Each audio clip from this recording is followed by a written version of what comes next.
আল্লাহকে রাজি করা বড় সহজ, বড় সহজ। হায় আমার জাতি যদি এতটুকুই করত, এই মজমা যদি এতটুকুই করত যে ঘুমের সময় প্রত্যেক নারী পুরুষ যখন ঘুমাইতে যায় তখন যদি হাত দুটা উঠায় এতটুকুই বলতো, মালিক ঘুমাইতে চললাম, সকালে উঠাইলে উঠবো, নাইলে চিরনিদ্রা। সত্য তো, যদি না উঠায়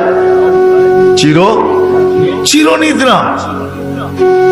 আল্লাহ আমি কিন্তু তওবা করে ঘুমাইতে চললাম। একজনও মনে হয় এখানে নাই যে প্রতিদিন ঘুমানোর সময় এই কথা বইলা ঘুমায় যে আল্লাহ আমি কিন্তু ঘুমাইতে চললাম।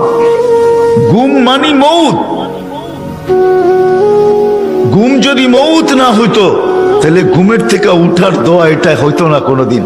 আলহামদুলিল্লাহিল্লাযী আহিয়ানা, প্রশংসা ওই আল্লাহর যিনি আমি মারা যাওয়ার পরে আমাকে পুনর্জীবন দিলেন, পুনর্জীবিত করলেন। প্রশংসা ওই আল্লাহ। বাদামা আমাতানা, আমি কমপ্লিট হয়ে গেছিলাম, মউত আমার হয়ে গেছিল, তুমি আমাকে আবার ফেরত দিছো। তাহলে ঘুমের থেকে উঠার দোয়া এটা কোনোদিন হতো